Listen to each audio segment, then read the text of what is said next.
Welcome everyone to the Safety Wire Podcast. My name is Tim Wade and I'm your host. On last week's short episode, I talked about the importance of care teams in aviation. I have the honor and privilege of being on the care team for FlexJet, and that's where I met our guest joining me today. On the night of January 29th of this year, Flight 5342, CRJ 700, was on approach into Ronald Reagan National Airport when an Army Black Hawk helicopter crossed in front, causing a fatal collision, claiming 67 lives between the two aircraft. I responded with the FlexJet care team to the accident site because the pilot of Flight 5342 was Sam Lilley, who is the son of FlexJet pilot Tim Lilley. Tim is here today with his wife Sheri to talk about that day and the incredible work they have done in the months following. Tim and Sheri, thank you so much for being here. Well, thank you for having us. Thanks, Tim. It's an absolute honor to have you guys here. Now, Tim, you obviously have an extensive background in aviation, but Sheri, you do as well. So could you guys tell me a little bit about yourselves and your backgrounds? Certainly. So I've started in aviation when I was 14 years old, and then I wanted to go to Embry-Riddle, but I couldn't afford it, so I joined the Army, and I did 20 years as a Black Hawk maintenance test pilot, and I flew these routes in D.C. from 96 to the year 2000. So 4 years I flew them about 2 or 3 times a week at least. So extensive experience there. After the Army, I stayed in helicopters for a while, and I flew EMS. Then I did a short stint at a regional airline flying the CRJ, which is what my son flew. And then I was fortunate enough to get on with FlexJet, which is where I am now. And my background is over 25 years in IT. I started my career in consulting, doing organizational change management, communications, organizational design. But then I quickly moved into software. And then I ended up working for Gulfstream Aerospace for 15 years, where I supported a lot of the business unit leaders. First, I supported aftermarket support. So I was on the product support side and the biggest purpose-built, business aviation hangar in America at that time. Maybe it still is. That was a really pretty dynamic and exciting environment to work in. And I got to support that team across everything from actual, shop floor execution with the maintenance work order system through warranty, managed programs, tech ops, in-flight emergencies, safety management systems. And then I transitioned over for about a year and a half into the manufacturing area. So I've actually got some experience on the shop floor with manufacturing of the aircraft too. Oh my goodness. Yeah, you guys definitely have a very wide background in aviation. And Tim, I didn't realize that not only were you on Blackhawks as well, but you have flown the CRJ as well. So you have extensive experience in both the aircraft involved in this. I am. It's incredible. I think that I'm the only person who had a family member on the aircraft and also can identify with both the CRJ crew and the Black Hawk crew. Wow. So definitely an extensive wealth of knowledge there. And thank you guys so much for sharing your backgrounds. Tell me about Sam.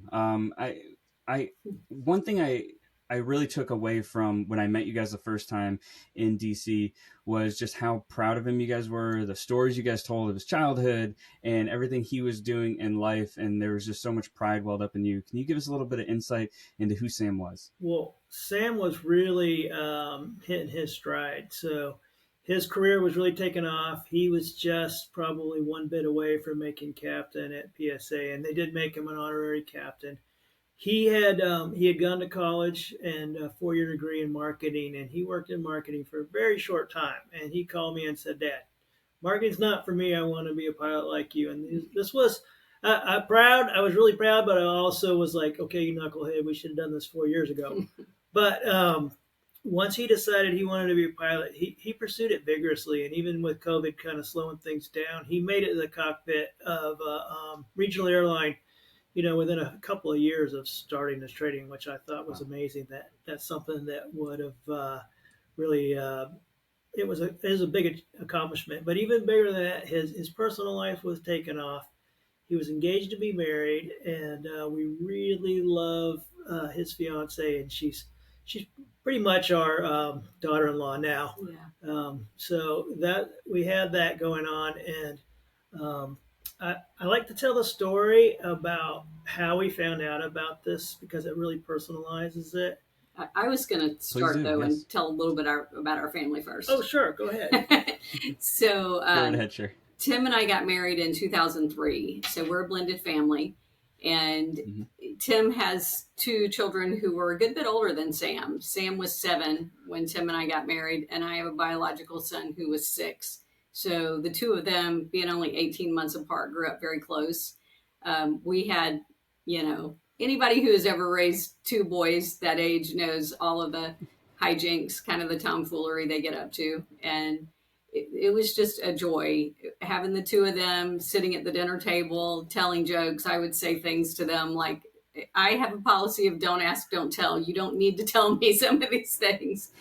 And they just really played off of each other, and we gelled really well as a blended family. I was really proud of where we had gotten with that, and I will say that a lot of that was because of Sam.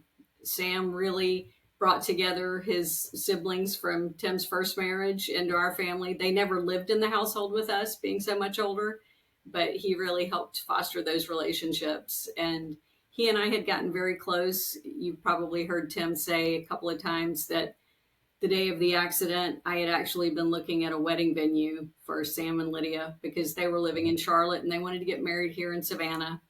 So there was a place they wanted to check out and they couldn't get here to check it out in person. So I went and I FaceTimed Lydia that day and showed her the venue, and we had made the decision. That was where they were going to get married. We were ready to put a deposit. So I heard there's an interesting story about Sam's proposal, and you guys got to meet up in that area. Can you tell us a little bit about that? We did. So Tim was fortunate enough to be able to do the FlexJet European tour this summer, and he had a blast over there. I think it was a little bit bittersweet. There were a few days where he thought he'd love to call Sam and rub it in that, he was in Paris and Sam was probably in some little small regional airline Right. city pair. But Sam had gotten engaged to his fiancee Lydia in Ireland the prior October. So we went out to the beach area, Hoth, just to the east of Dublin, and we actually found the spot based on looking at the photograph and Lydia giving us some rough directions and how to get there. So we hiked up and we were able to just spend a little bit of quiet time reflecting that, um, that was it was, I said bittersweet already about Tim's experience. That was probably the most bittersweet moment for me because I realized we were sitting somewhere where Sam experienced probably the happiest moments of his life. The photograph will send you one so you can see the look on his face. He Please surprised do. her. She had no idea he was going to ask her to marry him. He'd done a little Jedi mind trick. He had acted like, oh, we're not even going to talk about that for 6 or 8 more months. And then he popped the question and surprised her. Thank you so much for sharing that story with me, and the amazing moments that God places us in, especially that you guys are able to meet up and relive that for him. Just keep his memory truly alive. So that's incredible. Thank you for that. What a blessing he was for your family to bring you guys so close together like that. Yeah, he was. I've heard a lot of people and pastors always say that make every day count, because you never know what life is going to bring you, and I think Sam's story truly speaks to that. Mm-hmm. It never, something like this, especially something as impactful as this, never happens on a convenient day. Not that it ever would be convenient, but it truly teaches you to treat every day as a blessing, and really Right. really take it all in. He Tim, crammed a you wanted to lot of get into. life into just shy of 29 years. He embraced life. He loved people. He loved to travel. He was passionate about just experiencing the world. All the time he would share with us, I found a great new restaurant in Charlotte. I want you guys to come eat here. And it didn't matter if it was a high end, you know, super high end sushi place where he and Lydia went. We were kind of flabbergasted how much they spent on a sushi meal, all the way to a hot dog restaurant. So he would FaceTime with us while he was at these restaurants and say, you got to come eat with us here. And unfortunately, we weren't able to do that. So I agree with what you say. I wish we had just dropped everything and gone up there more often. So an important point. You don't know when your last time with your loved ones is going to Yeah. be. And so one thing about Sam, he knows Christ just like I know Christ. And so where I helped him figure out how to fly here on Earth, when I get to see him again, he's going to show me how to do it up there. So, part of that is just now is taking the sting of death away for me because Yeah. although I love my life on Earth, I'm kind of excited about someday reuniting with Sam. Yeah. That really warms my heart to hear you say that because, as difficult as it is to transition through all the grief and things that you guys have gone through, the things he is seeing and witnessing to right now, I mean, there's no words for it. It's unspeakable. They Yeah. always call it God's great dance floor.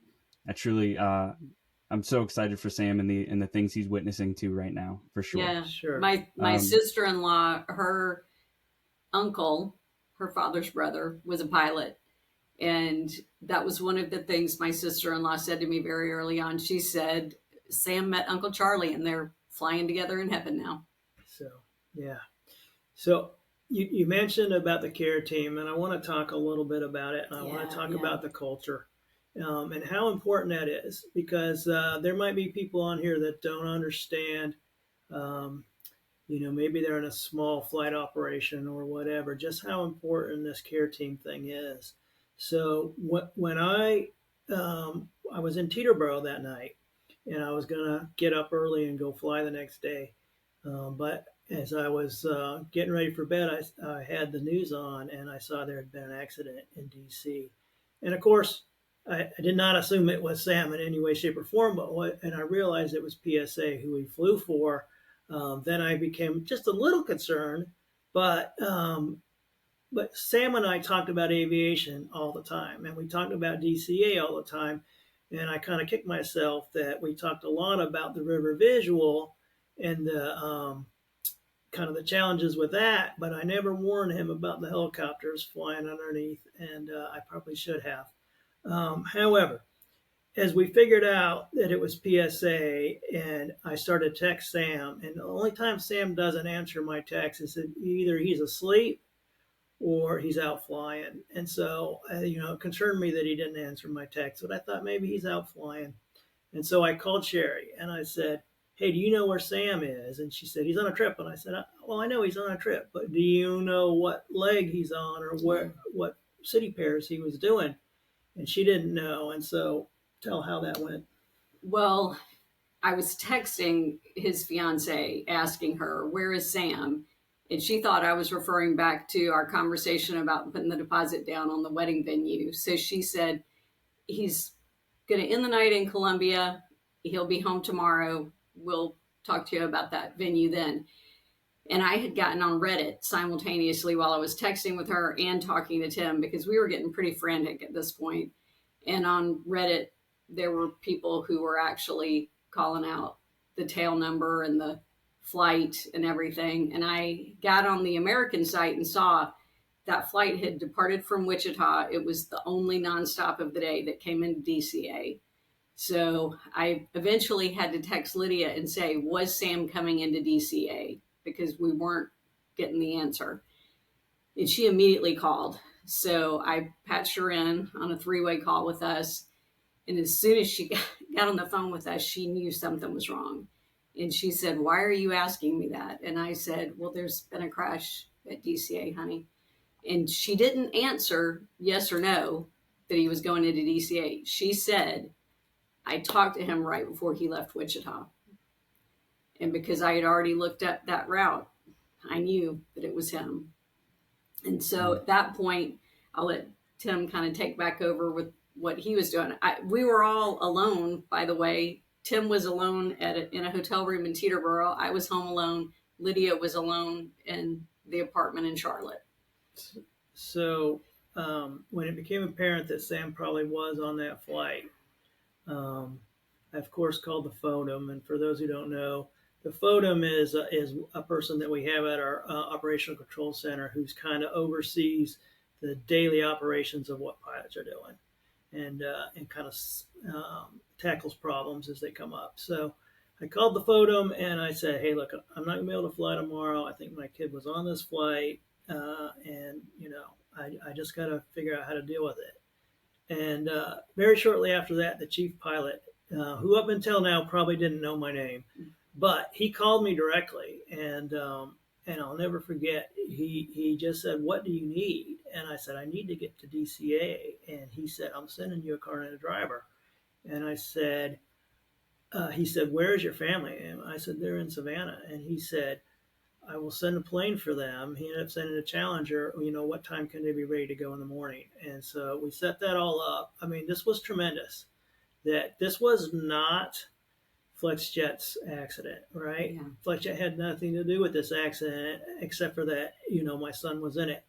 And yet they treated us like it was, like we were their family members. And I can't tell you enough how much this culture is important, right? Mm-hmm. And so when we got to DCA, I got there that night at like 2 a.m. But when my family got there, having the care team there is an amazing thing. And even there was a contractor there, and they were amazing as well. And I'll give you some examples. Like when you're going through something like this, you're in complete shock, and you try to figure out if this is even real or a bad dream. Yeah. And maybe there's survivors. There's so much going through your head that to have somebody who's trained in how to deal with it is really the difference between partial insanity and at least knowing what to do next. Another example would be when we went to the first NTSB brief the next day. Nobody's allowed in there except for family members and people who are vetted to have something to do with those passengers. And so when we got in there, the very first person who's going to get up and give us an update on what's going on is the fire chief. The fire chief, he's going to tell us how the recovery is going and if there's any survivors. And so we're in a room with about 200 brand new orphans and widows and people who lost their children. And the fire chief stands up and says, "It was a gruesome scene. Body parts were strewn all over the ice. Some of the women in there, some of the people in there lost their minds and had to run out of the room. Some members of our care team were out there, and they were able to help them process this information. It was invaluable to those people who were getting, just bad news after bad news. Mm-hmm. And for us, like we really didn't know, how to interact with coroners and what to expect from the NTSB and the care team.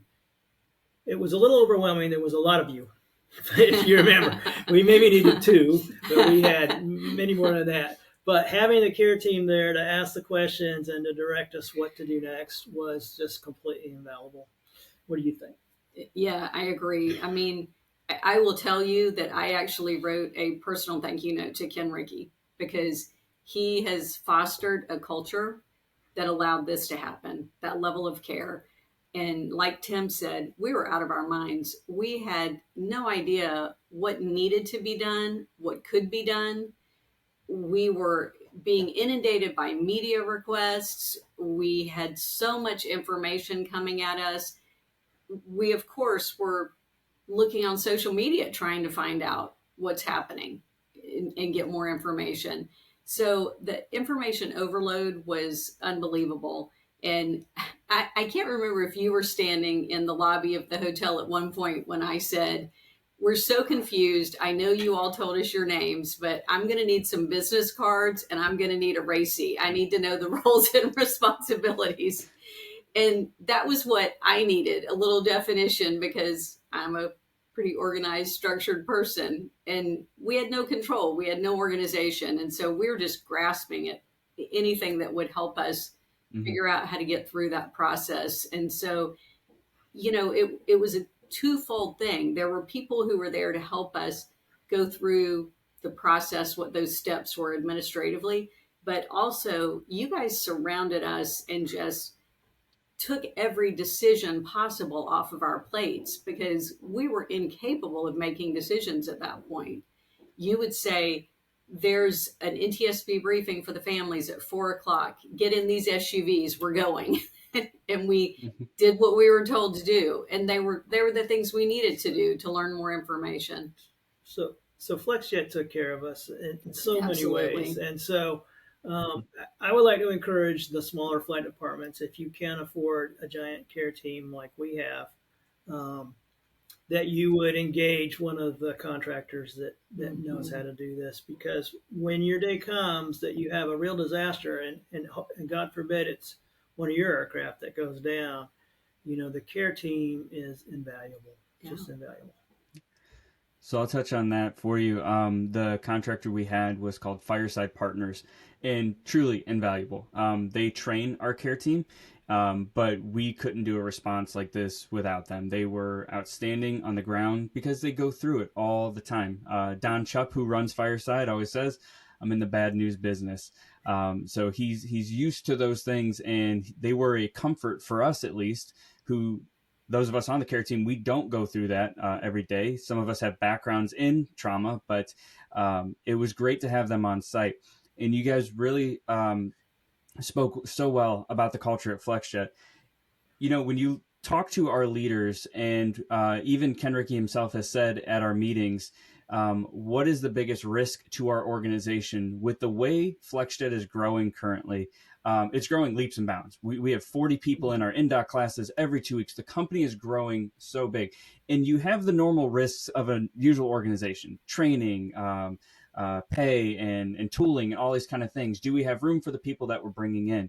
But the one thing everyone always talks about is how, with a company that has grown so much, how do we retain that culture? How do we deliver that culture? It's not something you can write down. It's not something you can hand off, but how do we continue that culture? And your message here today truly spoke to that, of how the culture is still strong the way it should be, that it doesn't matter that it wasn't a FlexJet tail involved in this. You guys were our family that day, and we wanted to come down and surround you with that and lift you guys up as much as we can. And Sheri, it was an absolute pleasure to take all the decisions off your plate that we possibly could. But I will give one back to you guys, that you gave us a lot more as well. You gave us some great decisions to make because you guys were so proactive from minute one. You wanted to go talk to senators. You wanted to go talk to people. You wanted to get to the bottom of this. You didn't just want to sit at the hotel in your grief, which everybody would never have blamed you for doing that. You guys wanted to get out there and do that. So it was extremely profound to see that. Can you tell me why it was so important to have those conversations so soon? And tell me a little bit about the conversations you guys had. Well, we didn't choose it, right? I felt like I had a moral obligation right from the get-go, and Sheri is really good at doing these sort of things, way more than me. I'm not a public speaker. I like to fly airplanes and helicopters, but public speaking is not my thing. But because I had such a depth of knowledge of both sides of this equation, I had a conviction that I had a responsibility to go forward and try to fix the problems that led to this thing. And I think it was twofold too, right? It was, we both felt like we had a unique skill set that we could really use this really unfortunate platform we were given to advance aviation safety, to push for answers. But at the same time, I think that we did feel like we had an obligation. We had met all of these family members in these NTSB briefings. Tim walked in there the first day with his iPad, and he was pulling up the charts, and he was saying, that there's a ceiling on this route of 200 feet. And people in the room were kind of murmuring, saying, who is this guy? Is he a family member? Why is he asking these questions? Mm-hmm. And it became evident pretty quickly that we had some unique knowledge. And we mentioned earlier our faith, and we felt like we were put in this position for a reason, that we needed to use that to not only speak up on behalf of Sam, but also the other 66 people who were lost in that accident. And bear in mind, we could have God put some people in our path that were able to help us with that. Like we had some relationships that we built quite quickly that we couldn't have done on our own, and we were able to go to the Hill because of those relationships. And then, you know, I'll give a shout out to Secretary Duffy. We sat down with Secretary Duffy probably 4 or 5 days after this accident happened, and we laid out what we wanted to see him prioritize, and that was to update the air traffic control system fully. We wanted to see full staffing in the air traffic control towers. We wanted him to commit to closing Route 4 whenever runway 33 was in use. Um, and we wanted him to commit to using data analytics to find hotspots where the next accident could happen and preventing that to happen. And then the very next day, he was on TV asking for those exact things. Now, I think he may have had those in mind before we talked to him, but we gave him that push, and so far it's worked out well. We've got 12.5 billion to get that ATC modernization started. We're working on the other things as well, so that's been great. I also want to talk a little bit about, we're talking about care teams. American Airlines, they eventually did pretty well with their care team, but those first couple of days they did not. And I think it was just a matter of they hadn't done it in so long and they forgot to stay current and trained on it. Whereas in FlexJet on day one was good at the care team system. And I'll give you an example. American Airlines had a 1-800 number to call, and also when I came to their crisis center, hey, if you think somebody was in that on this aircraft, call this number. All they did was take my name and information. They would not give me any information, and even confirm that my son was flying that plane. And so, having literally the coroner called me and told me that they had my son before American Airlines admitted he was there. So, having our care team to kind of close that gap was a significant thing for us. And I will say that American Airlines, like Tim said, once they kind of got their feet under them and worked out some of the issues, they did step up and do a really good job. And, you may recall that we sort of transitioned ourselves out of one hotel into another hotel where American had the other crew member families. And we were able to engage more directly with them at that time. But also, Robert Isom brought back an individual named Jim Carter out of retirement specifically to run an office of continuing care. Because after they transitioned us from those initial crisis care teams, there was a realization that all of these family members needed ongoing support. And of course, some of that's based on legislation around the Disaster Family Assistance Act. But they also, I'll just say, I met Robert Isom in person and he embraced me. And when we pulled away, he had tears in his eyes. They care. PSA, Dion has called us personally. They're just very caring people, and they were devastated that this happened. Anyone who works in aviation, we had so many people across the whole industry reach out to us with their condolences and their sympathy. It just shook everyone. So I think they realized we've really got to shore up what we're doing with this care team. We've got to put something into place for a longer term response. I think when this happened, it was eye-opening. It was shocking for the entire aviation industry, because I think we got to a point where we just thought it's not going to happen. How could it possibly happen in this day and age? So when you look at your training needs, you look at your risk, you go, oh, that's not a risk. It's never going to happen. And then it does, unfortunately. And I think that's where, like you guys said, the care team really needs to be continuous training, even if it hasn't happened in 20 years. Because honestly, at FlexJet, we've looked back to see when we've deployed the care team and we haven't had accidents, praise God for that. But our care team is deployed for things that we would have never thought in a million years we would need to be trained for. But thank goodness we had that training and we had the team set up for it. You guys were mentioning Route 4 and some causal factors about this accident, and that you guys were discussing on on the ground when you were with the NTSB, have they come out with an actual root cause of the accident, or at least a set of causal factors? Where are we at right now for what took place? No. So, of course, the NTSB is going to have a final report probably between 6 months and a year from now, and that's when they'll state what they decide is the factors. I don't know if they'll go with a root cause or not. I've been arguing there's many contributing factors, many, but the root cause I think was cultural, right? And I'm going to continue to argue that. And so, and I would put about 80% of this on the U.S. Army, right? So the routes were not really designed well for the helicopter to interact with airplanes. But the problem was they were also not understood by those that were flying them, right? Back in the 90s when we flew them, we understood you couldn't be on Route 4 when somebody was on approach to 3-3. Somewhere that tribal knowledge got lost, right?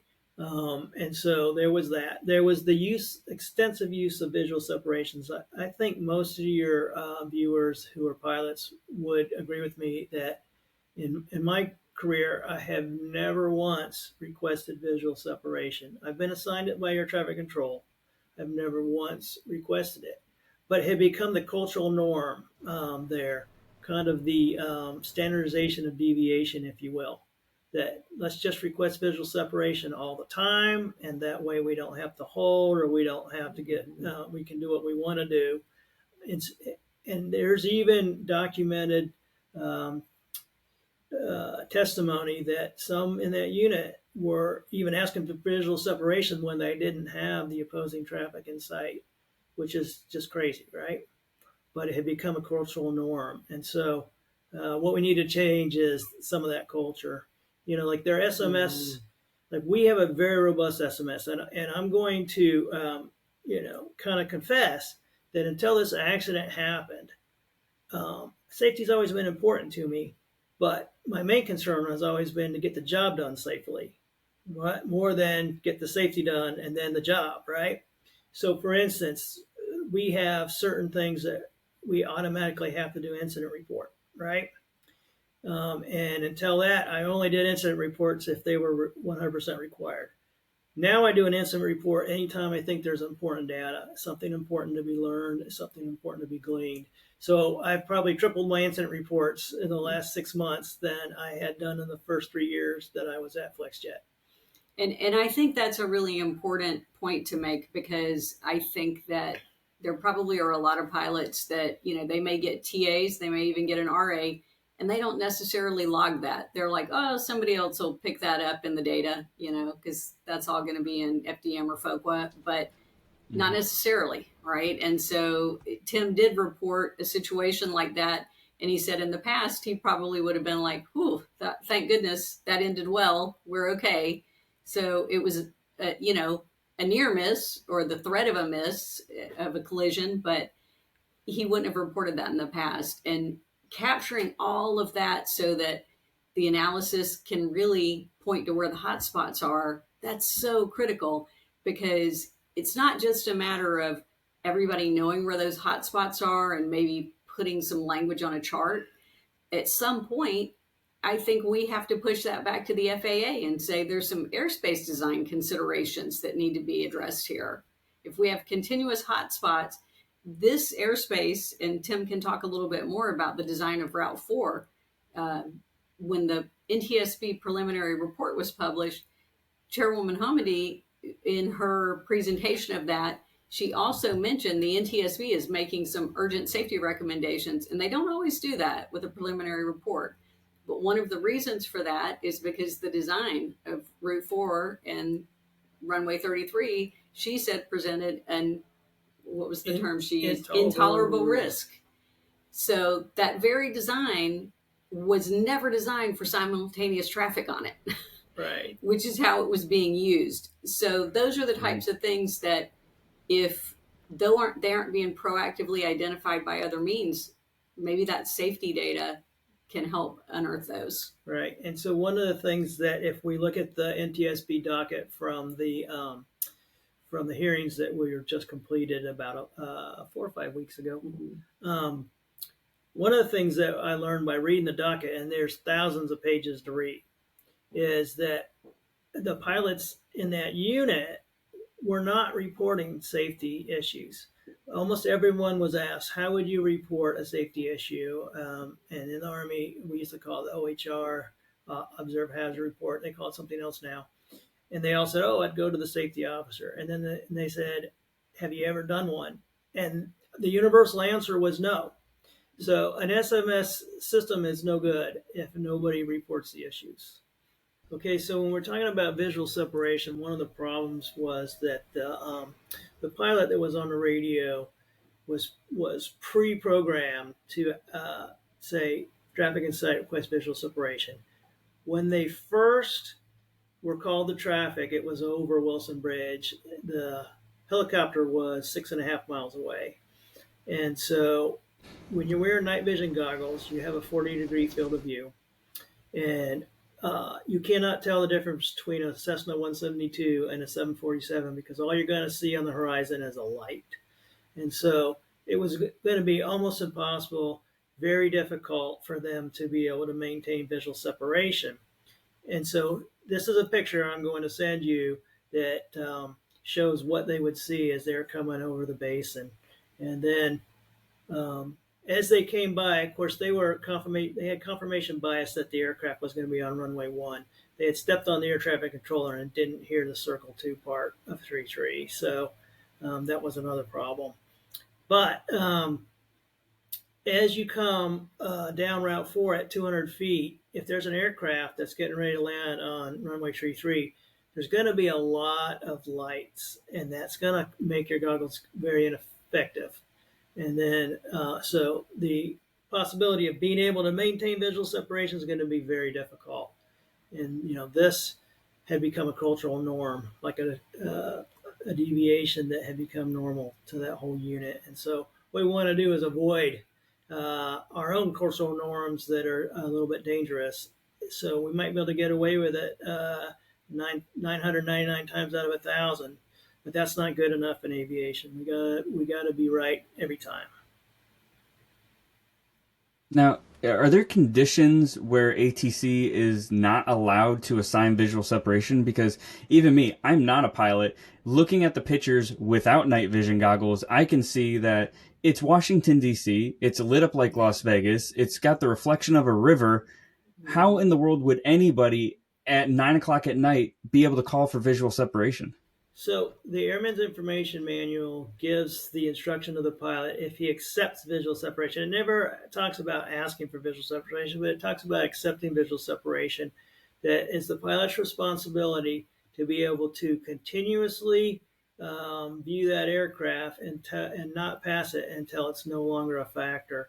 And so that's impossible. In the controller's handbook, it explains that there's many things that the air traffic controller has to consider before they assign visual separation, and that would be the ambient conditions, the closure rate, the lighting, all those things they have to consider. So there's not a hard, fast rule that says you can't apply it in this condition or that condition, but there's all these things that are supposed to be considered first. And I think both sides, both air traffic control and the U.S. Army, had become accustomed to just making visual separation the default. That's one of the things we're trying to actually change. Yeah, I hope so, because I can see visual separation, middle of the day, clear visibility at a small airport where there's not a ton of different traffic. But DCA, my goodness, that doesn't seem like you should ever be allowed, even during the daytime in that area. Right. It's the most complicated airspace in all the United States. And so, yeah, visual separation there is just not appropriate between helicopters and airliners. Exactly. And I've seen a big swing all over aviation over the past few years, going from reactive reporting, where we're just reporting the big stuff because we have to, where you can't fix the problem, it's already happened, now to a more proactive reporting. Let's report the small stuff, which is going to prevent the big things going forward. And that's how a healthy SMS system works. But we still have a lot of work to do throughout the entire industry, of course. It's very important to have that just culture. to where every Right. pilot understands he can report the issues even if it's his own mistake, and that he's not going to lose his job over that. What is going to happen is we're going to find a way to keep that mistake from happening again. Mm-hmm. And I think Secretary Absolutely. Duffy did misspeak So about that at one point on TV, and it scared a lot of people, right? And so we kind of readdressed that with him, and he kind of sees our point on that. that's good. Yes, I do remember that happening. And his later comments after that were always a lot more in line with how the aviation culture is. But Mm-hmm. definitely some good spot check learning for him. So with your meetings and with everything you guys have sat through and all the long NTSB hearings, I did watch a little bit of the NTSB hearing. Couldn't get through the whole thing. It was rough to watch for It sure. was. The level of uneducation on some people who were Mm-hmm. involved heavily in the investigation was a little shocking as well. Oh, and I'm losing an airbud there. We'll be okay with that one. So from your meetings, what's been accomplished so far, and what do you think still needs to be done? Quite a bit. I mean, let me speak to the legislation because you mentioned that, there we were, I think it was day 5 after the accident. We went to Capitol Hill and we met with Senators Cruz, Duckworth. We met with Senator Marshall from Kansas that day. We also met with our local representative, Buddy Carter, we live here in Savannah, Georgia. So he's our representative here. And we really just wanted to make them aware of what that human toll was at that point. But pretty rapidly, it became apparent that Tim had very deep aviation experience. So we started compartmentalizing a little bit and having conversations about where does this go from a perspective with legislation. And I will tell you also, there's a large group of family members of passengers from 5342 who are very engaged in advocacy also. And so we've kind of partnered together and we have been meeting with a lot of legislators. So most recently, the really it was probably after May 1st, after this accident that just had a preliminary report come out where Pat 23, another aircraft from the 12th Aviation Battalion, caused a couple of go-arounds landing at the Pentagon on May 1st. So that kind of reinvigorated activity, and Senator Moran has already proposed some legislation to mandate ADSB in. And then Senator Cantwell, she is the senator from Washington State, for those of you guys who don't know her. So she is very involved in aviation. She is on the aviation subcommittee with Chairman Cruz that's the Science, Commerce, Transportation Committee, I believe is the name of it on the Senate side. So they're on the aviation subcommittee. She's the ranking member, and Ted Cruz is the chairman of that Commerce and Transportation Committee. I misspoke. But they're both very, very deeply involved in understanding aviation. They've understood a lot of these vulnerabilities in the past. They have interacted with family members from the Colgan crash, from the Max families from the Max crashes. So they've got a whole cohort of staff members who focus on aviation policy. So we were engaging with those team members, and they started drafting legislation, asking us for feedback on it. So Senator Cantwell and a lot of the Democratic senators on the subcommittee did propose a bill. It's called the Safe Operation of Shared Airspace. And of course, Senator Duckworth, who is a helicopter pilot, for those of you who don't know her, they were probably the two primary sponsors on that.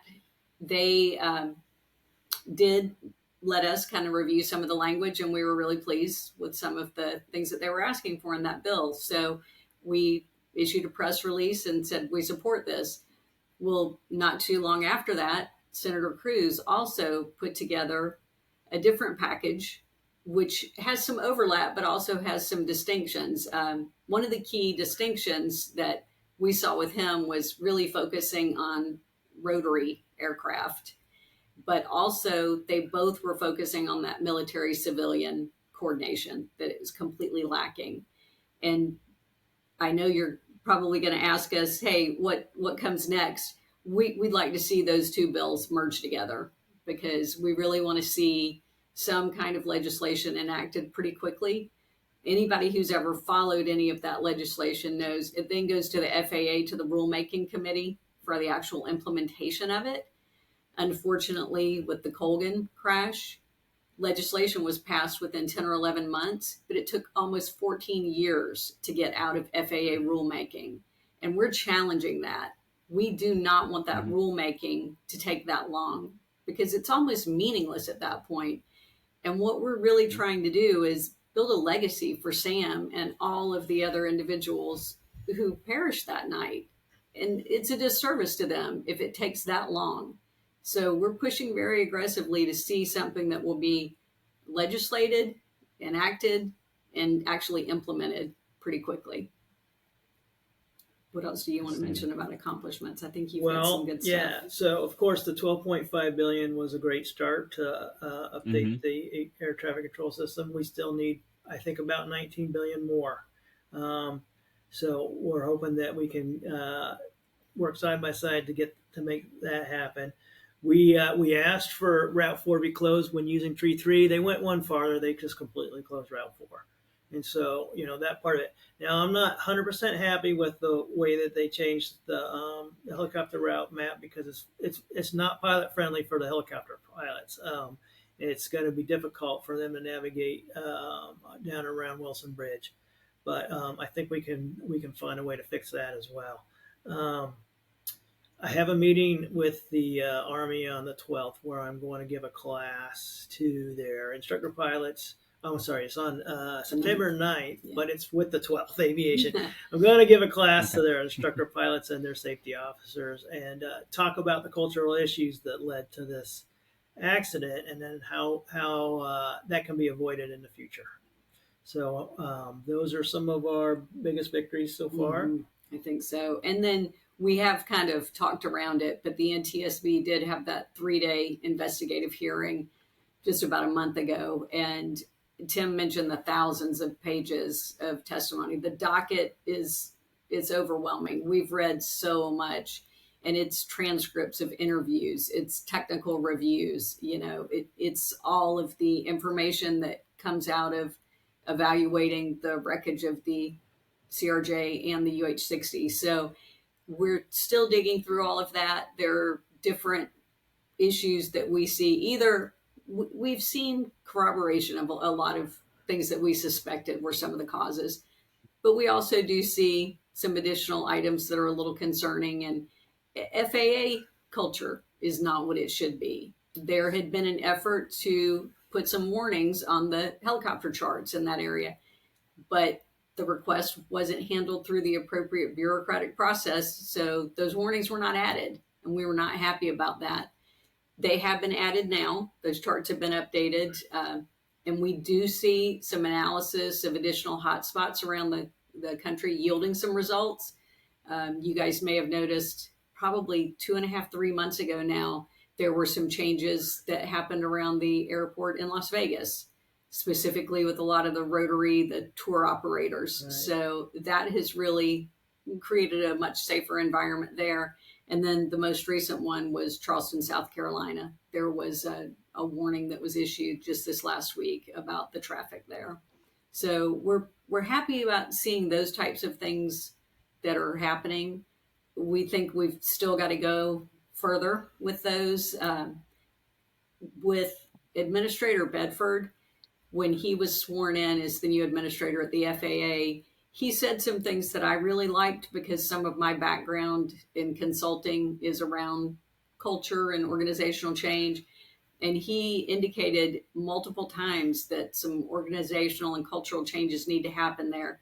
The structure needs to be simplified so they're not so siloed, so they can interact better with each other.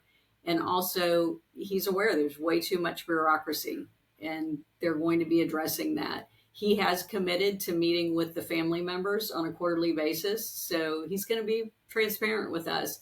As a matter of fact, he sent us a link to a town hall that he had conducted with all of the FAA employees a couple of days prior to a meeting we had with him recently. And he said, I want you to hear what I'm saying to the employees of the FAA. I'm saying the exact same things that I'm saying to you as family members. Yeah. So to use an example of how broke the culture was in the FAA, every air traffic controller, everybody in aviation knows if they're involved in an accident, they have to do a drug and alcohol test, and that needs to be done as soon as possible. The alcohol test was never done on any of the air traffic controllers. The drug test was done the next day. Why? Because nobody was there to fill out to make the request correctly. It's crazy, right? An emergency action plan. Step one, save as many lives as possible. Step two, preserve the accident site. Step three, drug and alcohol test. Right. Mm-hmm. So That's how ours is written. It's a little disheartening to hear how many warnings were put out about Route 4 in that area. And, being in aviation, we always hear that, we are as safe as we are today because of the sacrifices that have been made in previous years. Do you have any confidence now that we are possibly past that point? Like, hopefully this is the turning point where people start preventing before tragedy. So this is the goal. This is why we're trying to make sure that we have just culture, we have safety reporting, and it's not enough just to have the data. The data has to be looked at and analyzed. So there was 15,000 instances in 3 years prior to the accident of aircraft and helicopters being closer together than Class B airspace is supposed to be. But there was 85 near misses within 200 feet vertically.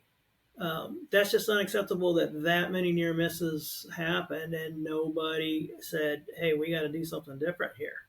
And so the goal here is to get that data, really analyzed on a regular basis and cross-checked with the military data. We really want to kind of combine the SIS with what the military is doing, so that all the data can be used to prevent that accident before it happens.